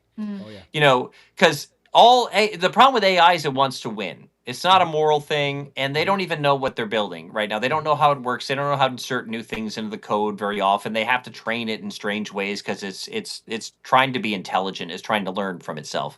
But when you put AI in front of a video game and you say, "Hey, beat this level," it will find the hole in the wall and break the level like as faster than a human could, right? And so it always goes around it. So we live in a world where we think that value is not intrinsic, where it comes from perceived value, like you know, the wealth of nations, supply and demand, scarcity and desire to have that thing. We think that's what generates value. We have things that never existed, things like cryptocurrency that is entirely based on that. There is nothing underneath it except for the system that holds it in place and people's perception of whether that thing's valuable or not. That is like, nobody pays attention to this idea. That is how value is assigned in this world. When you put AI in every system and its job is to learn and to win, it's going to understand that the way to move people towards something, even for their best interest, is to create this scarcity and value. This is the way people are moved around the world. It's even a level of importance that more foundational than the differences in like gender and up and down in the world. It's like value itself. Like, why bother to look up if there's not something valuable to look at? It's like it's a bottom category of reality. It's one of the pillars. So that has been so messed up, and there's this convergence in the technology, and these two things are meeting so fast. Everything's being taken over by it. You're not going to know what you're looking at anymore. So you have to be grounded in your faith. You have to be grounded in a real community, and the community and your family and these things have to become the focus again in your life, or you're going to get swept away in some of the worst sentimental hatred that there's ever been in the history of mankind. Like, it's just growing where people can just otherize someone else so fast and so efficiently. So really, this is a big part of the record, and that's a big part of the song, is that this thing's coming and people are distracted because they're getting their little pleasures and the things they want. Meanwhile, the world burns down around them. The whole system collapses, system of value. We have these little temporary wins, but everybody doesn't want to be blamed. It's not my fault. It's always someone else's fault. So that's the song in a nutshell. Can I add? Please. Well, you're just making me think that it's like breaking the pattern too, you know. So it's like that, especially even with the video Neil did for that song. It's just like this cog in a wheel, kind of. It's just falling forward, and you're just part of this momentum. And so it's about like starting to identify the lies that I'm believing, and like breaking the cycle. So I mean, this is gonna be probably a little cheesy, but it's like my most recent example of this. This is not cheesy. I don't know. I cheese myself out, but it's like, I hate doing dishes. Like, it's one of my least favorite things in life to do, and it's necessary. You do it every day. And like, I've heard for my whole life, women talk about how they pray for their family and all these like. Oh no! Right at that moment, I was like, oh, oh, this is great. This is great. I hope everyone's still there. Getting faster. Oh, that was like the cliffhanger. And then you went. Go ahead. And then what? So I've heard all of these things that can make that better. It never worked for me. But so I just read about a saint. She was like a holy fool, Saint Isadora, who she was basically like did the dishes at this monastery, and instead of a head covering, she wore a dish rag over her head, and the nuns were kind of cruel to her, whatever. But she just like smiled and laughed and like sang while she was doing dishes. And some other monk was sent to the monastery because an angel came to him and said, like, if you want to actually meet someone holy, go find this woman at this monastery. She'll have a crown on her head. And so he goes there, and she comes in. I mean, I'm really condensing this, but he sees a crown on her head instead of this dish rag. And then, of course, the nuns are like humbled, you know, because they realized they were being cruel to her. But so I just loved her story so much that I drew her. And so I put it over my sink in the kitchen. So now when I go to do the dishes, I like laugh, like I kind of like it entertains me, and I just ask her to help me to see the beauty in what I'm doing, you know? And so today, this is going to sound crazy, but like I just looked up at it and I was like, please help me to do this mundane chore with joy. And I just heard, and I'm not saying it was her or whatever, but I heard in my head, it's not mundane. And I said, well, what is it? And I heard, it's love. You know, and so that just completely those are right answers. Turned the whole thing. And so now I can't disdain dishes, you know? I love that. No, I love that story. That is awesome. Well, it just happened, so yeah. Well, Kate's gonna, so Jordan Peterson had his make your bed thing that you kind of brought him to. Yeah. Do the dishes. Clean your room, right? If you want to defeat the dragon of chaos, clean your room. Kate's thing is you want to be holy, do the dishes without complaining. Makes sense, man. Who knew? Yeah, I'm gonna start wearing a dish rag on my head. That's a really good. That's a really good story. That was I mean, what you're learning about that's been really encouraging to me in my own grind. What do you got there? What do I have here? Oh yeah, I picked it. You said records and stuff a second ago, so I just had him in my hands. So anyway, this is us as a couple doing this. Kate is a homeschool mom ever since COVID, and she's the best teacher I've seen. Not true, but thank you. I don't know why. Like as soon as she started doing it, I'm like, I get socialization, school, and there's aspects of that are important. You don't want to dismiss, because if you dismiss it totally, you'll end up with kids who learned exactly what you want them to learn, but don't know how to live in the world. So you have to account for that. Yeah. And we try to, and it seems to be going pretty good. But it's like, why? Like, Kate does school what they were doing in 8 hours in like 2.5, 3 hours. Totally. And it's a teacher that loves the kids. Like we had teachers that told, like, she's like, hey, like, one of our kids had dyslexia, like really bad. And they're like, oh, you have to put him in this $15,000 program. Well, Kate taught him to read in a month. We both cried a lot. But that was a painful month, but it worked. Right. So the thing is like, I don't like how many, you remember being in school, like the teachers didn't really like you. Like think about your own kids and like, some of the teachers that maybe you would. My kids feel like that. I think her teachers liked her, but me and you, Mano, there's no way our teachers liked us. I was a people pleaser. No, I was awful school. I had that's right. Me and you, they hated us. I'm with you, man. Yeah, totally. There was the rare teacher that could love me anyway, and they were special. Like but so anyway. I don't know how well my children will do, like on the ACT or SAT or whatever, but I think that they will know how to think. And I think they will know how to sort information, like sift for truth. Yes. So that, because it's like, how much do we really understand from our schooling as a child, True. But I'm trying to teach them how to learn, basically. So I don't know. I think I'm probably failing, but they'll be interesting anyway. Doing great. We're just trying to keep them, we're trying to lower their bill on counseling. Like she said before. Definitely keep them off Dr. Phil and straight off of Jerry Springer. Like, is that even a thing anymore? Yeah, never Jerry Springer. That was the first life goals for sure. Yeah. Those are easy ones. A lot of what you guys are saying here is, I'm so happy we did this. I'm so happy it went the way it did. I'm so happy for all the drop calls and all that, because it really added to what I was trying to get out of this, and was a genuine conversation with a husband and wife that are creators that understand the world, at least the way I agree with your worldview on many things I've heard you guys have speak of and all that stuff. And it also reflects what the point of what we're trying to do here with our show and everything else we're doing, like, re-engineering their social engineering and reinverting their inversion, and they're gone. Yeah, dude, that's awesome. How's everybody doing over there? Man, you guys are good? Put Mano in a boiler room. Oh, you guys are back. Hold on. Yeah, we're getting faster. I told you. So yeah, basically what I'm saying is A beautiful mess. everything, including the homeschooling and all of that, is the point. It is the point. Oh, bye. Goodbye. Hello. What's this boiler room business Mr. Post is talking about? I don't know what he's talking about. Should we do some of the questions when they come back? But Manny, can you do the questions for me? Because this is what you get for saying you like drop calls. Yep. I know. I totally got what I I'm wanted. sorry. No, it's okay. I'm gonna I appreciate. turn Yeah, on- we'll try to keep our answers as short as we can, so we get a bunch of questions in here. Yeah, so I'm going to throw them up right now because Yeah. it is a community-based sort of thing, and a lot of people have some good questions. But I'm going to get Manny to read them because I can't see them because I have like a small screen on my end. Manny, do you mind? Presenting the voice of Manny. Yes, he's entering. It's very sultry. Manny. We've got a question from Christina from Orthodox Family Life. She would like to hear Neil explain the phrase piling knowledge on top of impurity. How does asceticism or lack thereof impact our ability to make or perceive beauty? Okay, so let me give you a totally stray analogy that's going to seem like it doesn't make sense, but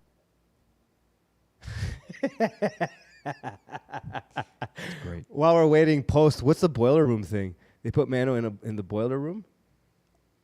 There he is. They're back. Okay, well, here we go. I don't know why it's happening so often on the phone. We'll switch back to the other phone in a second. Okay, really quick. Imagine that faith is like seeing the value in a certain sport. Now, let's pick a sport. Let's say it's basketball, okay, or football, whatever, any of them. So there's the understanding of the game in the sense that you have to know the rules. You have to get the general concept, how to win, points, things like that. Let's just call that something like, dogma, doctrine, whatever. Okay, so the next thing you need knowledge of how to play the game in the sense of how do I run a route to catch this pass? What is the routine? We play to how do I score a layup in basketball? Just the actual skill of doing it. At the bottom of that is you have a body that if the body cannot cooperate with those things, let's imagine I lost use of my legs. I'm not doing any of it.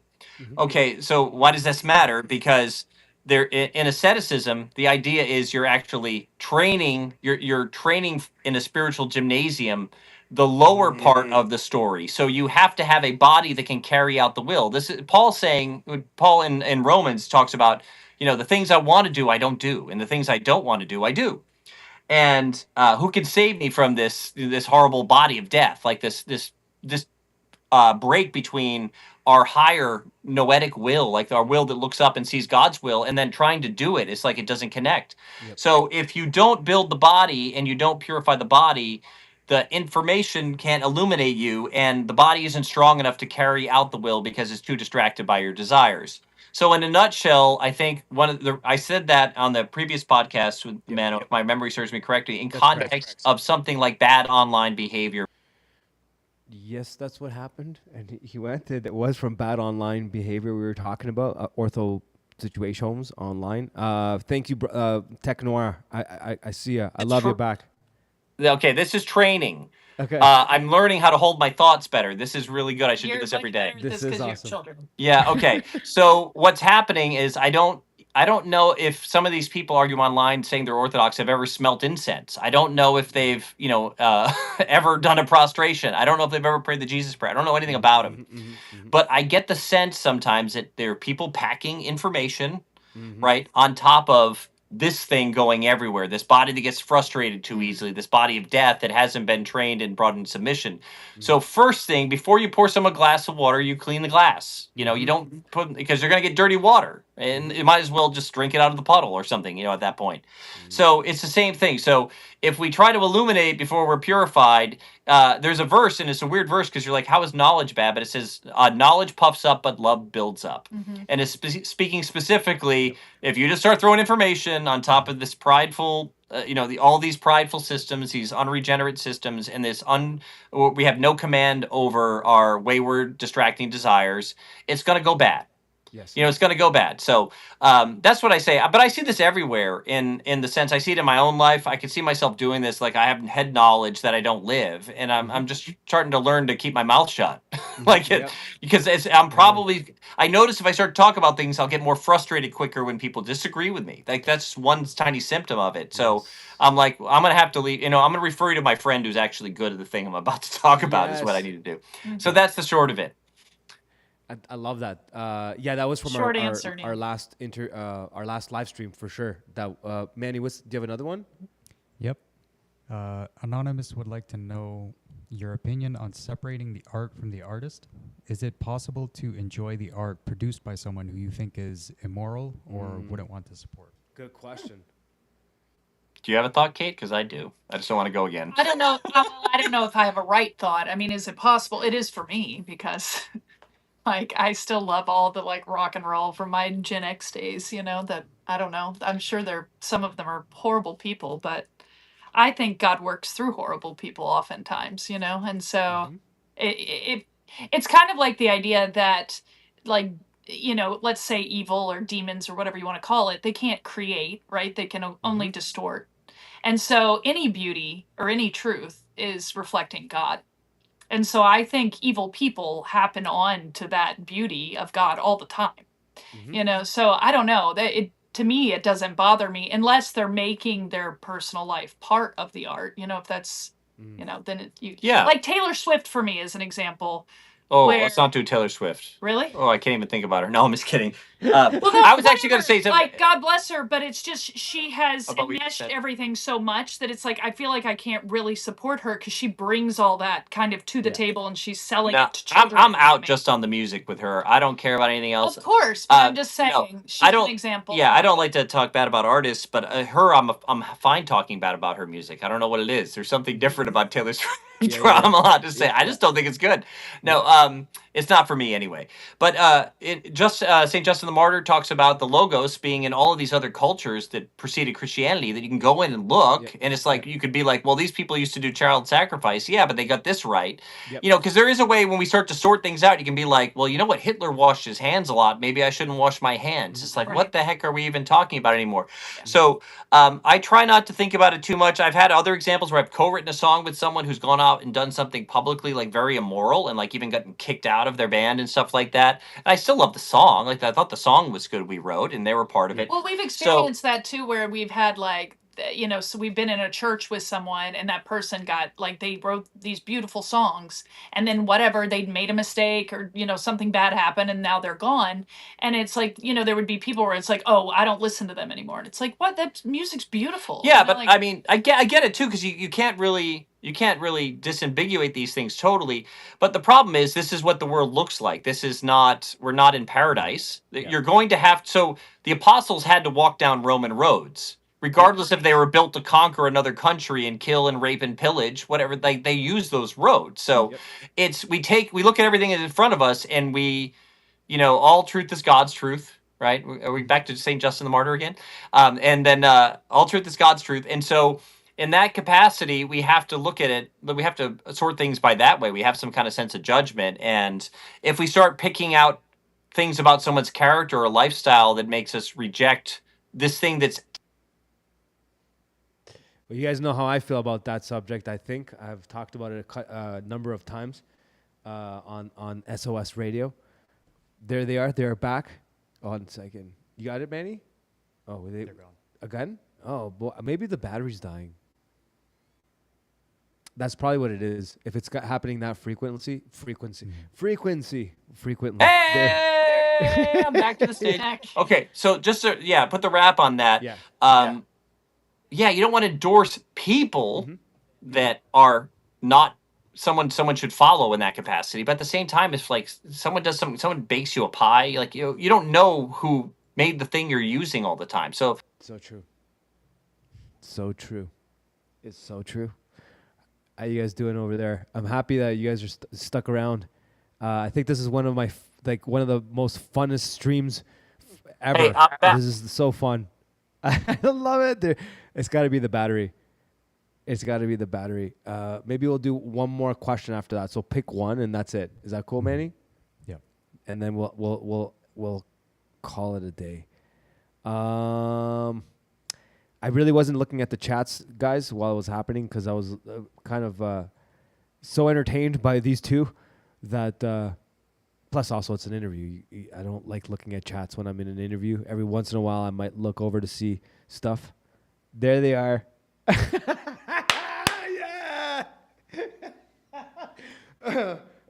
This is hilarious. It's making me laugh because I'm frustrated. Tatiana says,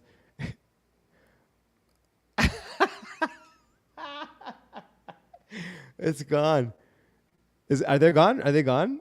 It's got to be the battery. Yeah. You know what?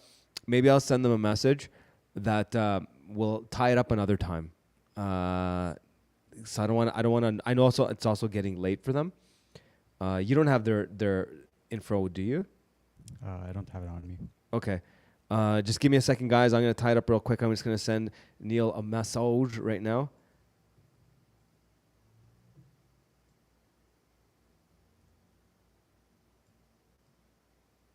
Or should I wait to see if they come up one more time so we'll just wrap it up then? Yeah, I would say see if they can make it back. Okay. Here, there they are. There they are. Maybe. Maybe. Is that working? Maybe. Okay, good. I just rebooted everything on it because it was just starting to fall apart. It was an error message on the screen every 4 seconds. He's over here like a dad yelling at me about all my browser windows. There was no yelling. There was no yelling. It was more. I was in disbelief by how many browser windows she had on her phone, and it was like it's just little things she's buying for the house or ordering or whatever. Some of them are courses I signed up for that I will never find you. Yeah, I closed them, and now it's working. So all for you, all for you, man. You don't want to see my phone because it's full of browsers open, so I'm with you on that one, Kate. I'm the worst at that. I'm Be sorry. In trouble with Neil, man. I'm sorry. I'm sorry, Don't Neil. show him. I've disappointed Neil. When I see you in person, that's the first I'm gonna see. You want to see the tabs? Dude, check this out. High five. Yeah, thank see you. my desktop on my computer. Okay, that was, I guess, about a good of an answer. We're done with that one. What are we gonna do? Yeah. How about we do one more and then we'll call it a night? Is that okay? Oh, sure. Yeah. Because you guys stayed a lot longer, and I know you have a busy morning tomorrow, so I don't. Yeah, but your channel is so cool, man. If there's a couple good ones, we can do a couple. I wish I could see the chat because I'm starting to recognize the names of people. I feel in there. bad. I want to answer everyone's question. Yeah, I like you're one of the few things left on YouTube I watch actually. Oh, thanks, man. Appreciate that. Yeah, you've made the cut. Thanks, man. I appreciate it. Okay, Manny, what else we got? Okay. Tatiana wants to know if Kate sings in the church choir. I do. Yes. I do. Our whole family, except for me. My whole family. Yeah. So, I don't know if this is wise, but I kind of, it was like, you're going to serve the church like to our children, you know? So it's, they needed help in the choir department at our church. And so actually my children joined before I did because they were kind of calling it a children's choir when we first came. They were recovering from COVID like everything else. And so I think they had brought it down and they were just kind of letting children do it. And so I was like, all right, guys, that's what you're going to do on Sundays. And then I got involved about a year later. And so now we all sing together. But it's really cool because we sing almost entirely in Greek. So that has been really cool for my children, especially because they're like learning Greek now. They can read in Greek. I have to write out all the phonetics. So they are all picking on me all the time from 11 to 20 years old that I can't read Greek. So yeah, make your whole family join the choir with you. Yeah. So we're gonna speak Greek when we see each other in person. You yeah, can speak Greek? I'm not. My kids might Your kids will be speak able Greek. to. Okay, that's pretty cool. Again, that's cool. They can't speak. Yeah, I know. Oh, the camera. This is awesome. Guys, this episode is not being edited. This is classic. This episode is classic. I'm not editing this episode. I love this. This is my favorite part. It's my favorite part. Oh, I love being so awkward. So that makes it when the camera drops, I'm just like, what do I say? Look at, you guys want to see something? Look at this. There they are. I'm not going to move from the screen. Guys, Zerpo Robbins, Firebird, going to be available everywhere in our store mid-April. Yes. I'm sorry. You know what? When mid-April, all that stuff, I wanna do something about this. So I'll send you a message. Okay, you got it. Yeah. Thank you everybody for being patient with us. I'll get.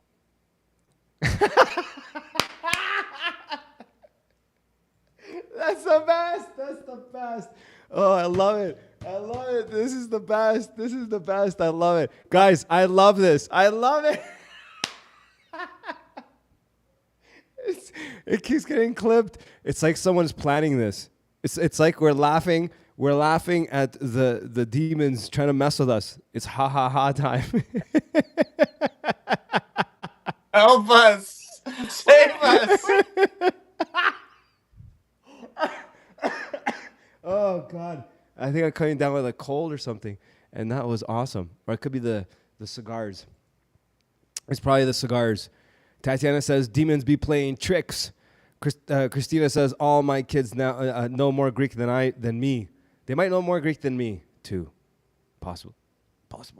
Who else we have? Oh, man, you know Posh?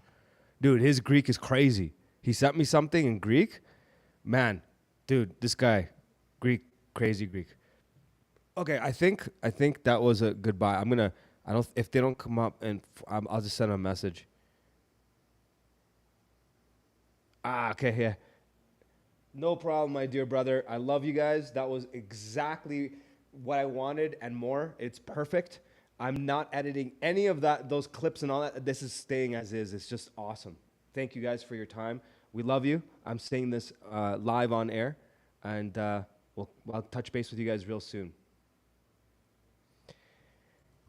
Dirt Poor Robins, guys, seriously, follow their YouTube, follow their Instagram, follow them on Spotify, on Apple Music, wherever you get. Like, I know people say this. I've never said this. Have you ever heard me say follow? I'm telling you, support Dirt Poor Robins. Why? Well, if you've never heard their music, you should go check them out now. Clearly, you don't listen to SOS Radio, but you should go and check out their catalog. Go check out their website. Support the band, not just because they're cool, not just because they're like like the whole thing. Just, do I have to say anything more? But honestly, their music, I honestly mean it when I say that I love the way they approach art. I love the way they approach like the message, everything, the aesthetics of it, the sound of it. It's got a quality that is hard to find nowadays, and it's not one song that's great. I've said it before. You've seen the clip I've put out. I highly recommend this band. They're really great people. We've had private conversations. Neil is as incredible in a private conversation as he is on camera, as you've seen him. Kate is wonderful. That's the first time I've had an interaction with Kate. They make sense. Like, how else can I put it? They make sense. Together, making music and a family, they make sense. Like, I don't really know how else to put it. They make sense. And I hope this doesn't sound cheesy. And to some degree, maybe I don't even care if it does. I think we're blessed to have them in our community. I really look forward to what comes down the road with Dirt Poor Robins and a lot of the other things that we're working on. I wish I could tell you some of it, but soon I probably will. But things are going good, guys. I hope you really enjoyed that episode. I'm not going to edit it. I think it's perfect. I think it's absolutely perfect. All I may do is cut up some chunks, like 10-minute pieces. If anyone, by the way, there was something in this that you really want clipped, it's very helpful if you could clip it or tell me the time codes, because it would save me a lot of time. But that's the most I'm going to do with this episode, because it was perfect. All the drop calls, a lot of laughter. But don't we always have a lot of laughs? Like, I think what Manny and I were talking about, there's a certain kilobytes per second or whatever, the KBS is, whatever, when I'm doing editing, because I do the editing stuff. And we're just talking about, like, you know, if you have it too low, if there's a lot of movement, it'll kind of trail and all that stuff. And I'm like, well, it's just cameras. We just have, like, you know, it's not that lot of movement. And Manny's like, yeah, that's true, except in our streams, there's a lot of movement because I'm laughing, guests are laughing. And then I was like, yeah, that's true. Like I think almost every single episode I've done, there's been heavy laughing. Maybe it's just because I like to I don't know, find things funny. Anyways, I'm now rambling. I'm tired. I enjoyed that conversation thoroughly. Thank you guys for sticking through this. See you later. Love you guys. Word to Big Bird. Announcements. I guess we'll make them on Sunday. I don't know if I'm going to do a stream in between now and Sunday. There's a possibility I might do a jam stream again. Practice. Been practicing a bit. Again. So maybe we'll do that. All right, guys. Have a great night. Love you guys. You know how it goes. Sunday nights, SOS Radio.